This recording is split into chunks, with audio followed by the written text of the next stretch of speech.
आज बुलेटिन में सबसे पहली खबर होगी नतीजों से पहले बांकीपुर पर बवाल क्यों, ये आपको समझाएंगे। दूसरी खबर आपको बताएंगे एमएलसी देवेश कुमार ने क्यों दिया इस्तीफा, इसके मायने समझाएंगे। तीसरी खबर पर बात होगी भरत एनकाउंटर मामले में सरकार का एक्शन समझिए। और चौथी खबर आपको बताएंगे मखाना की बढ़ती मांग के मायने समझिए। तो आइए शुरू करते हैं अब खबरों का सिलसिला। बात सबसे पहले बांकीपुर में चुनावी नतीजों से पहले वार पलटवार का दौर तेज हो गया है। बीजेपी ने प्रशांत किशोर पर आरजेडी के साथ मिलकर चुनाव लड़ने का आरोप लगाया, जिसके बाद सियासत गर्मा गई। प्रशांत किशोर की पार्टी जनसुराज ने कहा बीजेपी ने नतीजों से पहले ही हार मान ली, तो आरजेडी ने प्रशांत किशोर और बीजेपी के बीच पुराने रिश्तों की याद दिलाई है। ये रिपोर्ट देखिए फिर खबर तो समझिए।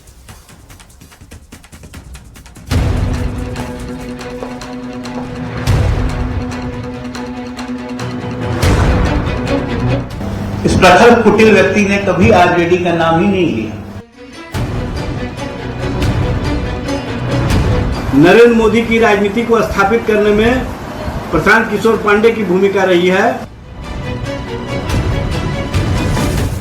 बांकीपुर उपचुनाव का मतदान खत्म होने के बाद सियासी दावों का दौर शुरू हो गया है। बेहद कम मतदान के बाद राजनीतिक दल अपने अपने हिसाब से रिजल्ट का अनुमान लगा रहे हैं।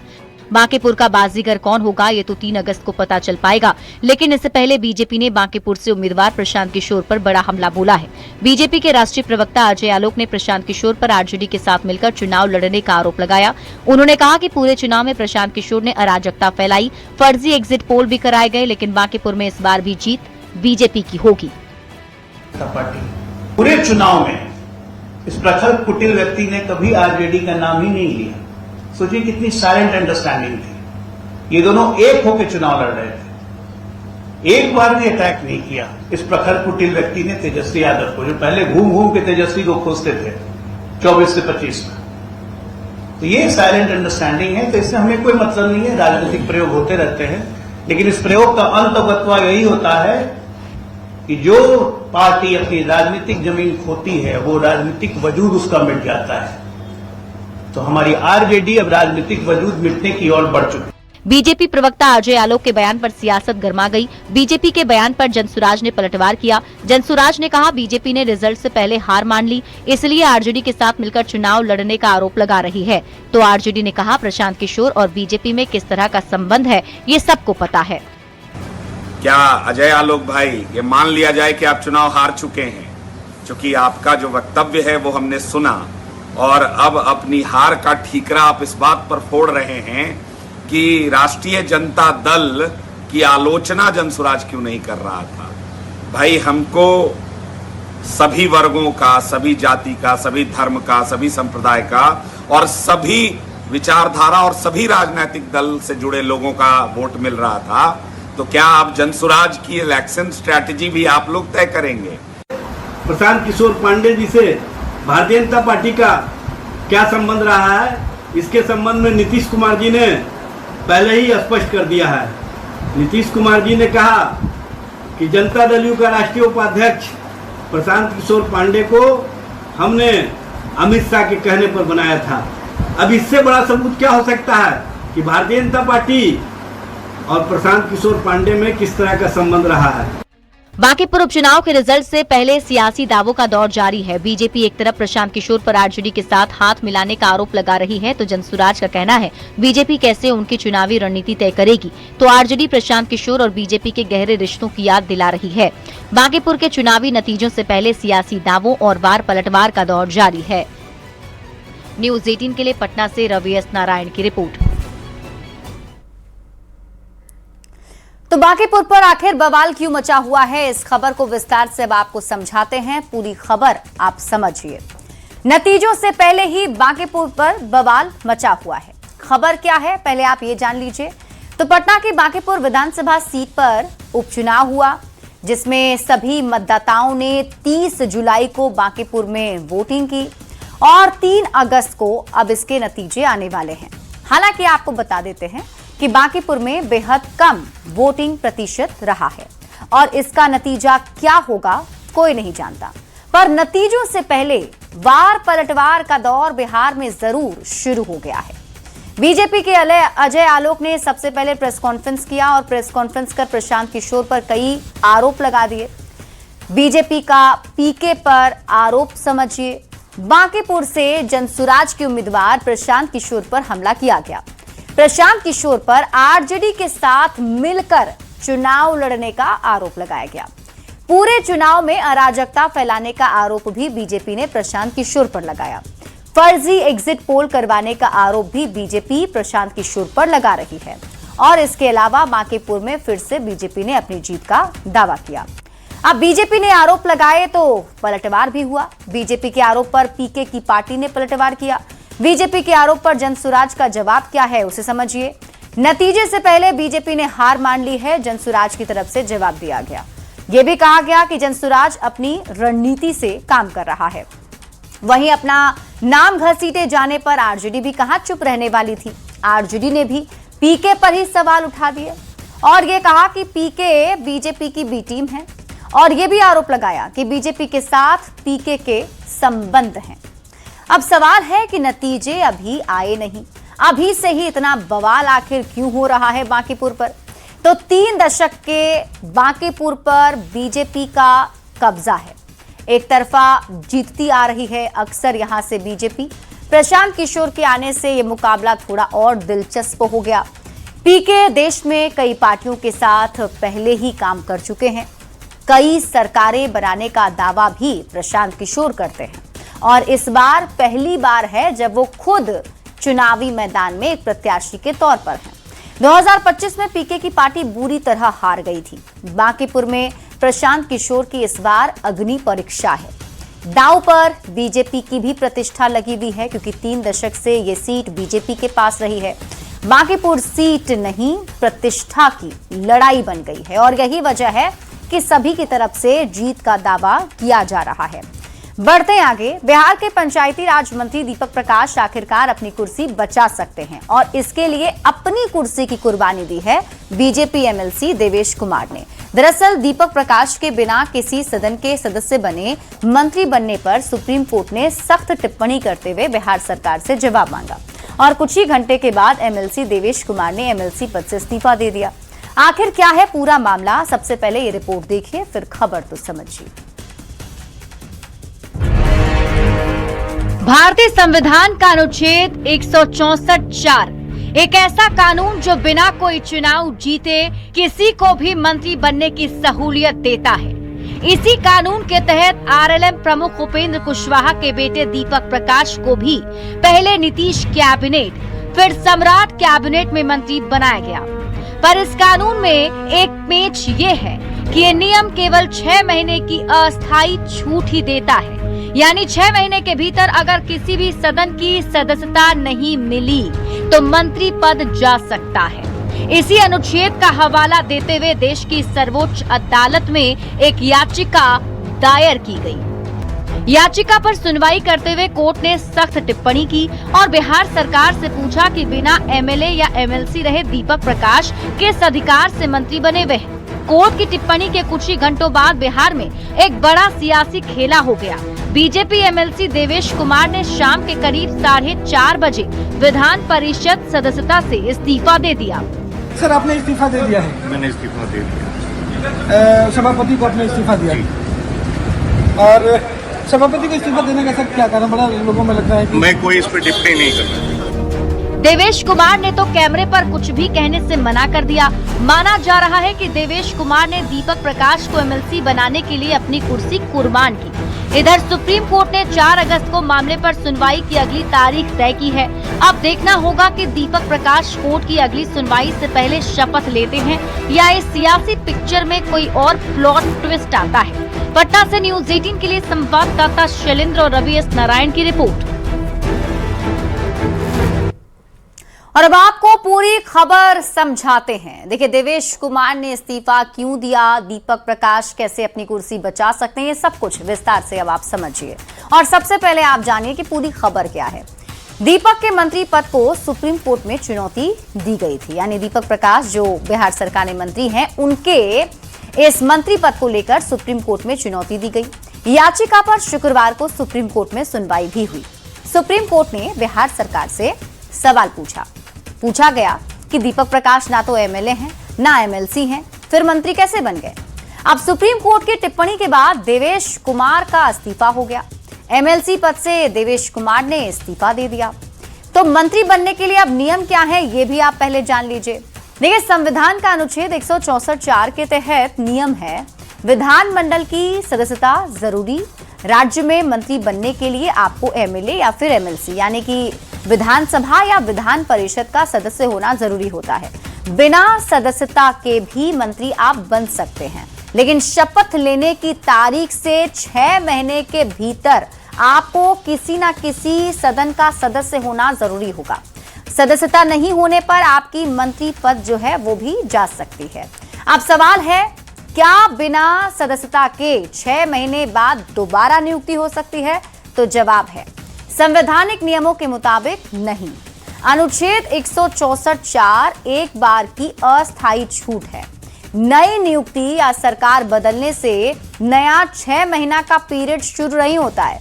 6 महीने की जो समय सीमा है उसके बाद बिना सदस्यता के दोबारा नियुक्ति को लेकर सुप्रीम कोर्ट में कानूनी सवाल विचाराधीन है और पहले के फैसलों जैसे कि SR चौधरी बनाम पंजाब राज्य के अनुसार ये छूट एक बार की सीमित अपवाद है। अब देवेश कुमार ने क्यों इस्तीफा दिया वो समझ लीजिए। तो आरएलएम अध्यक्ष उपेंद्र कुशवाहा के बेटे हैं दीपक प्रकाश। 20 नवंबर 2025 को पंचायती राज मंत्री दीपक प्रकाश बने, बिना विधानमंडल की सदस्यता के मंत्री बनाए गए। 6 महीने की अवधि 20 मई 2026 को समाप्त हो गई। 7 मई 2026 को नई सरकार बनने पर दोबारा मंत्री बने। पहली बार मंत्री बनने के बाद 6 महीने बीत चुके हैं। अब सुप्रीम कोर्ट ने मामले पर सख्त टिप्पणी करते हुए जवाब मांगा है। कोर्ट की टिप्पणी के बाद बीजेपी एमएलसी ने इस्तीफा दे दिया। देवेश कुमार ने सभापति को अपना इस्तीफा सौंप भी दिया। अब दीपक प्रकाश के लिए एमएलसी का पद छोड़ा गया है, यही इसे माना जा रहा है। एमएलसी बनकर मंत्री दीपक प्रकाश बने रह सकेंगे, यही स्ट्रैटेजी रणनीति बताई जा रही है। बढ़ते आगे और बात अगली खबर की। भरत तिवारी एनकाउंटर मामले में बड़ा एक्शन हुआ है। भरत तिवारी पर पहली गोली चलाने वाले एसटीएफ जवान अक्षय कुमार गिरफ्तार कर लिया गया। अक्षय की गिरफ्तारी के बाद अब इंसाफ की उम्मीद जगी है तो सरकार पर भरोसा भी बढ़ा है। वहीं एसटीएफ जवान की गिरफ्तारी के बाद सियासी बयानबाजी भी तेज हो गई। ये रिपोर्ट देखिए फिर खबर तो समझिए। भरत एनकाउंटर मामले में बड़ा एक्शन। पहली गोली चलाने वाला एसटीएफ जवान अरेस्ट। आरा के बिलौटी गांव की ये तस्वीर 17 जून की है, जब भरत तिवारी अपने हथियार फेंक रहा था। हथियार फेंकने के बाद ही भरत तिवारी का एनकाउंटर हुआ और उसकी मौत हो गई। पुलिस ने जिस तरह से भरत तिवारी का एनकाउंटर किया उस पर सवाल उठ रहे थे। अब एनकाउंटर के 45वें दिन बड़ा एक्शन हुआ है। भरत तिवारी पर पहली गोली चलाने वाले एसटीएफ जवान अक्षय को गिरफ्तार कर लिया गया। भरत पर गोली चलाने वाले एसटीएफ जवान की गिरफ्तारी को बड़ा कदम माना जा रहा है। गिरफ्तारी के बाद भरत के परिवार को भी इंसाफ मिलने की उम्मीद जगी है।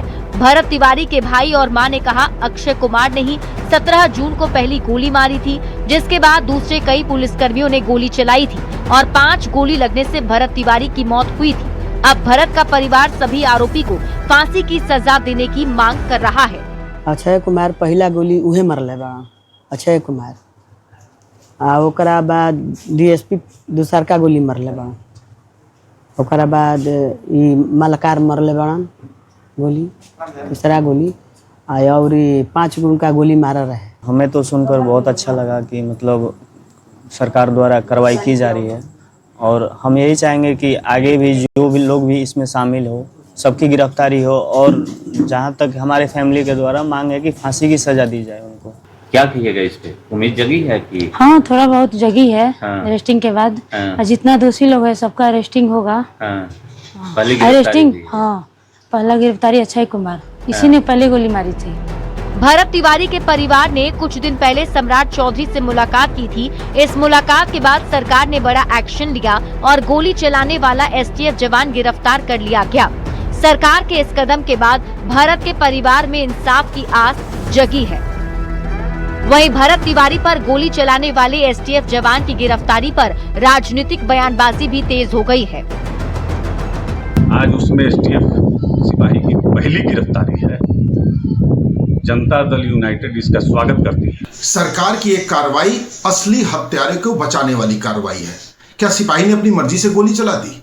असली अपराधी वो है जिसने वहां एसटीएफ को बुलाया। भरत तिवारी मामले में जो विपक्षी दल पहले से कहते आ रहे थे कि फर्जी इनकाउंटर है, उसको अब सरकार ने भी माना है। भरत तिवारी से संबंधित मामले में बिहार के माननीय मुख्यमंत्री सम्राट चौधरी जी ने वायदा किया था कि निष्पक्ष जांच होगी, न्याय मिलेगा, और परिवार ने अपने एफआईआर में जिन्हें आरोपी बनाया है उनकी गिरफ्तारी होने लग गई है। भरत तिवारी के एनकाउंटर मामले की जांच को लेकर सरकार बेहद ही संवेदनशील है। न्यायिक जांच आयोग पूरे मामले की जांच कर रहा है। भरत तिवारी के परिवार का कहना है कि उन्हें सीएम सम्राट पर पूरा भरोसा है। अब इस मामले की जांच भी तेज हो गई है। एसटीएफ जवान की गिरफ्तारी इंसाफ की तरफ पहला कदम माना जा रहा है। एसटीएफ जवान की गिरफ्तारी ने ये बता दिया कि सरकार अब दोषियों को बख्शने के मूड में नहीं है। न्यूज 18 के लिए आरा से चंदन कुमार और पटना से आनंद अमृतराज के साथ रजनीश कुमार की रिपोर्ट। और अब आप पूरी खबर समझिए। भरत तिवारी एनकाउंटर मामले में सरकार की तरफ से जो एक्शन लिए जा रहे हैं उसके मायने अब आपको समझाते हैं। तो भरत एनकाउंटर मामले में सरकार का एक्शन समझिए। सबसे पहले ये जान लीजिए पूरी खबर क्या है। देखिए, भरत तिवारी एनकाउंटर केस में एसटीएफ जवान गिरफ्तार किया गया है। आरोपी जवान अक्षय आरा से ही गिरफ्तार किया गया। हथियार डालने के बावजूद भरत पर गोली चलाने का आरोप इसी जवान पर है। अक्षय कुमार ने ही 17 जून की तारीख को पहली गोली भरत तिवारी को मारी थी। 17 जून को भरत तिवारी का एनकाउंटर हुआ था। सीएम सम्राट चौधरी से फिर परिवार की मुलाकात हुई और उसी मुलाकात के बाद ये एक्शन लिया गया है। भरत एनकाउंटर केस में अब तक क्या हुआ ये भी जान लीजिए। तो 17 जून को बिलौटी गांव में भरत तिवारी का एनकाउंटर हुआ। बिहार पुलिस और एसटीएफ की टीम की कार्रवाई थी। पुलिस की गोली से भरत तिवारी की मौत हो गई। जानकारी ये मिली कि भरत तिवारी को 5 गोली मारी गई थी जिससे उनकी मौत हो गई। सरेंडर के बाद गोली चलाने का आरोप फिर पुलिस पर लगने लगा। वीडियो वायरल होने के बाद राजनीतिक बवाल मच गया और सभी ये सवाल पूछने लगे कि सरेंडर करने के बाद भी भरत को गोली आखिर क्यों मारी गई। 4 पुलिसकर्मियों को फिर तत्काल निलंबित सरकार की तरफ से किया गया कार्रवाई के तौर पर। इसके बाद 23 जून को भरत की मां ने हत्या के मामले में केस दर्ज कराया। एफआईआर में पुलिसकर्मियों पर ही हत्या का आरोप लगाया गया। 24 जून को न्यायिक जांच कमेटी का गठन हुआ और इस कमेटी की अध्यक्षता पटना हाईकोर्ट के रिटायर्ड जज विनोद सिन्हा कर रहे हैं, जो इसके अध्यक्ष हैं। 14 जुलाई को डीआईजी को पूरे मामले की जांच सौंपी गई। इसके बाद 24 जुलाई को पीड़ित परिवार से सम्राट चौधरी की खुद मुलाकात हुई। निष्पक्ष कार्रवाई और न्याय का भरोसा मुख्यमंत्री सम्राट चौधरी ने परिवार वालों को दिया। फिर 31 जुलाई को आरोपी एसटीएफ जवान अक्षय कुमार गिरफ्तार किया गया। अब आप खबर तो समझिए। भरत तिवारी एनकाउंटर पर पूरे बिहार की नजर है। जनता की भावनाओं से जुड़ा ये मामला है। पुलिस की कार्यशैली सवालों के घेरे में आ गई है। भरत की मौत पर कई सवाल भी उठे हैं। सरकार ने इस मामले की गंभीरता को समझा और सरकार न्यायपूर्ण तरीके से मामले की जांच करवा रही है और ये भरोसा भी परिवार वालों को दिला रही है कि इंसाफ जरूर मिलेगा। बढ़ते हैं आगे बात अगली खबर की। बिहार में पैदा हो रहे सुपर फूड और मिथिला की पहचान मखान अब अंतर्राष्ट्रीय स्तर पर धूम मचा रहा है। विदेशों में मखान की जबरदस्त मांग बढ़ती जा रही है। दरभंगा से 7 मीट्रिक टन मखान समुद्री रास्ते से कनाडा भेजा गया है। कृषि और प्रसंस्कृत खाद्य उत्पाद निर्यात विकास प्राधिकरण और केंद्रीय मंत्रालय की इस पहल से बिचौलिए खत्म होंगे। इससे मिथिला के किसानों को 50% से अधिक लाभ और फसलों का बेहतर दाम भी मिलेगा।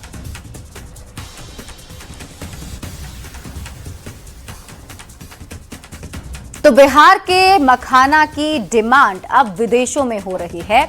अब आप पूरी खबर समझिए, किस तरीके से किसानों को कैसे फायदा होगा। अब आप खबर समझिए, मखाना की बढ़ती इंटरनेशनल मांग के मायने क्या हैं। सबसे पहले तो ये जान लीजिए कि पूरी खबर क्या है।